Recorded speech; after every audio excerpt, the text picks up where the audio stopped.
मेरे ट्रिक से आप लोग मूली की सब्जी बनाइए। 2 रोटी खाने वाला 4 रोटी खाएगा।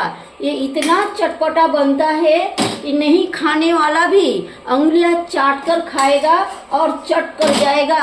एक गांव की स्टाइल की रेसिपी है दोस्तों, बहुत ही मजेदार बनता है। तो आप लोग जरूर बनाइए और कमेंट करिए कि कौन कौन मेरे स्टाइल में बनाता है। अगर नहीं बनाते हैं तो जरूर एक बार बनाकर ट्राई करिए।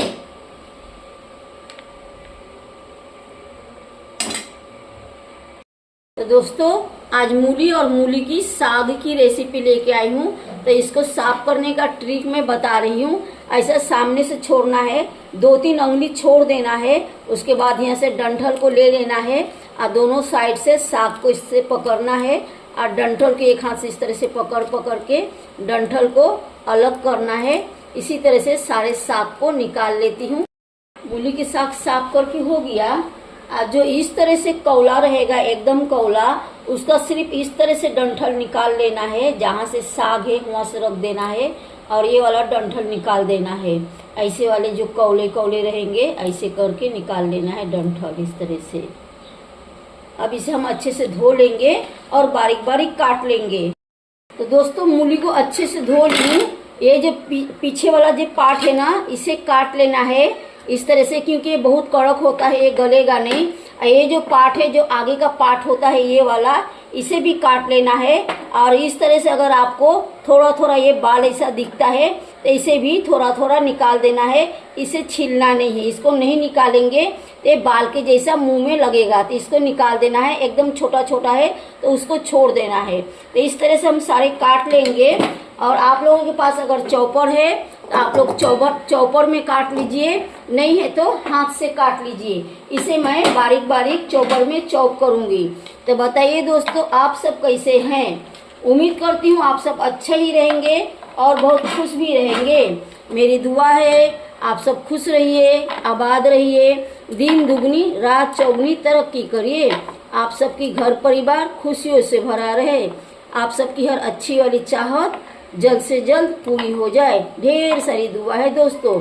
इसको हम चॉपर में इस तरह से बारीक बारीक काट लेंगे, फिर हम चॉप कर लेंगे। आप लोग के पास चॉपर है तो चॉपर में काटिए, नहीं तो मिक्सर में भी रुक रुक के घुमाएंगे तो कट जाएगा। अगर नहीं काट पा रहे तो हाथ से काटिए। हाथ से इस तरह से काटना है, बीच में से 2 हिस्सा इस तरह से लेना है और फिर इसे इस तरह से कर लेना है। जिस तरह से हम भेल वाले लोग के पास भेल खाते हैं, बारीक बारीक प्याज रहता है, तो भेल वाले लोग ऐसे ही काटते हैं। तो हम इसे इस तरह से काट लेंगे। तो जैसे आप लोग को समझ में आए आप लोग अपने हिसाब से काट लीजिए। दोस्तों पानी ले लिए हैं कढ़ाई में, थोड़ा हम टेस्ट के हिसाब से नमक डाल देंगे। और ये देखिए इसको बारीक बारीक चॉप कर लिए हैं। छोटे बड़े साइज में ये चॉप हो गया है, देखिए मस्त चॉप हो गया है।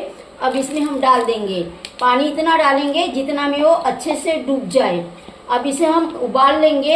एक उबाल जब अच्छे से आ जाएगा, ये उबलने लगेगा, तो हम क्या करेंगे, इस ढक्कन से हम ढक देंगे।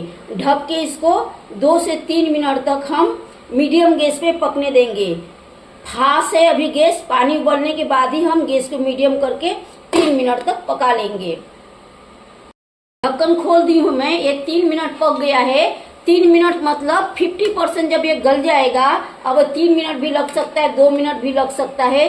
जब ये 50% इस तरह से गल जाएगा तो बस हो गया। 50% ज्यादा नहीं गलाना है।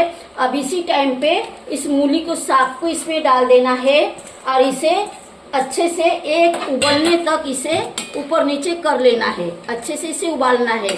उबालने से क्या होता है, इसका ना एक अच्छा सा कलर आ जाता है। जो हरा है ये उससे भी अच्छा हरा एकदम ताजा बन जाता है इस तरह से, और थोड़ा गल भी जाता है, पकाने में आसान हो जाता है।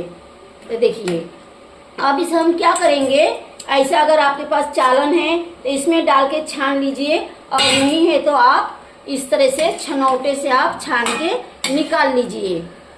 और उबालने का और एक फायदा है, जो मूली में एक अलग सा टेस्ट आता है मूली में और मूली के साग में, वो खत्म हो जाता है।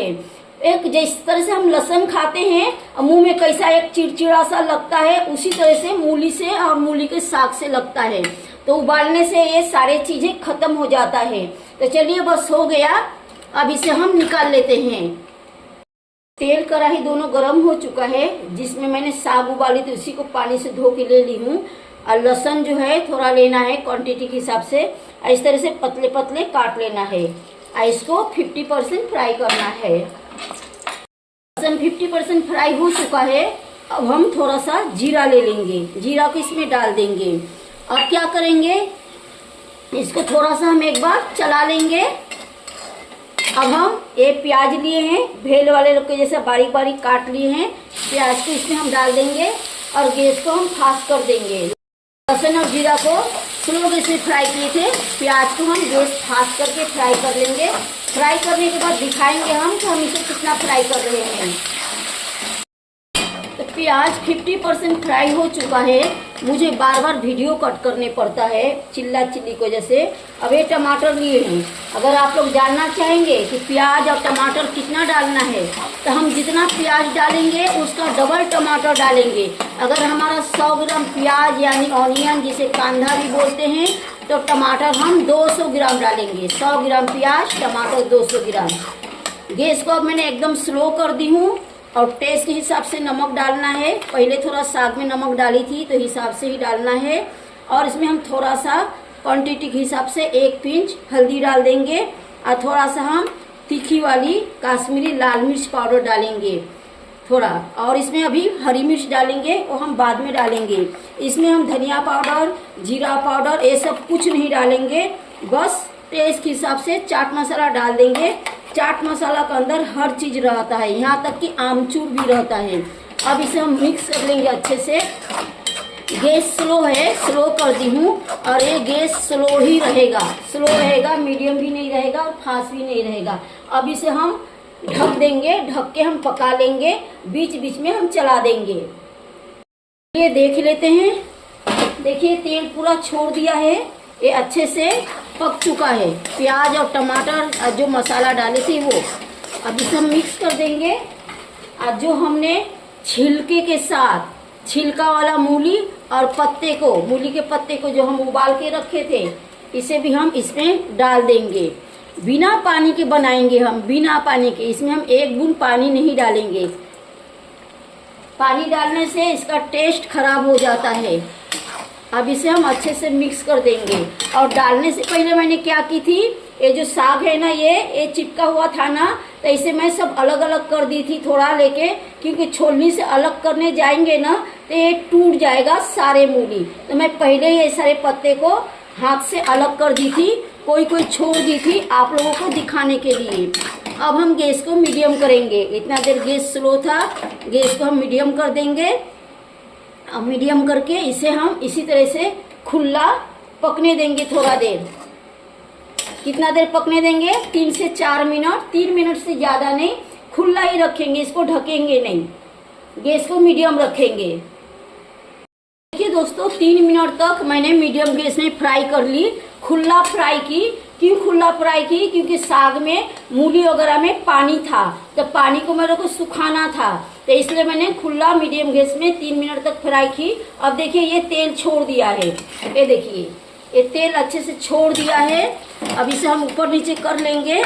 इधर हरी मिर्च को मैंने 2 टुकड़ा करके बीच में से ऐसे इसी में इसी तरह से रहने दी हूँ। तो हरी मिर्च को भी इसमें डाल देना है और टेस्ट के हिसाब से हम नींबू डाल देंगे। अब अगर आप बोलना चाहेंगे कि हमने टमाटर डाले फिर नींबू क्यों डाले, तो दोस्तों टमाटर खट्टा नहीं रहता है आजकल। हाँ, अगर देसी टमाटर रहता है तो खट्टा रहता है, तो ये टमाटर खट्टा नहीं है, तो मूली के साग में थोड़ा नींबू डाल देंगे तो ज्यादा चटपटा सा बन जाएगा। तो गैस को भी मैंने स्लो की थी मिक्स करने के लिए, अब हम मीडियम कर देंगे। और उससे पहले हम देख लेंगे कि ये मूली हमारा गला है कि नहीं। तो ये अभी और कम से कम 10 से 15% बाकी है गलने के लिए। तो गैस को मीडियम कर देंगे और जब तक नहीं गल जाता 2 मिनट लगे या 3 मिनट लगे हम चेक कर लेंगे, बीच में चला लेंगे और मीडियम गैस में इसे हम रहने देंगे गलने तक। तो छिलके वाले मूली की सब्जी बन के रेडी है, बहुत ही चटपटा बनता है। तो चलिए इसे हम डिश आउट करते हैं। मूली के छिलके वाली मूली की सब्जी बिना पानी की। बहुत ही चटपटा और यम्मी बनता है। आप सब जरूर मेरे ट्रिक में बनाइए। रोटी के साथ, पराठा के साथ, दाल चावल के साथ, ब्रेड पाव के साथ, किसके साथ भी चटकारे लेके खाइए।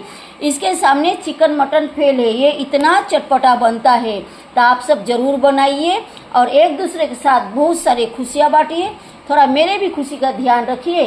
लाइक शेयर सब्सक्राइब करके फुल वॉच करके साथ में हाइप भी करिए। तो चलिए फिर हम अगले ब्लॉग में मिलेंगे कुछ एक नया सा रेसिपी लेके।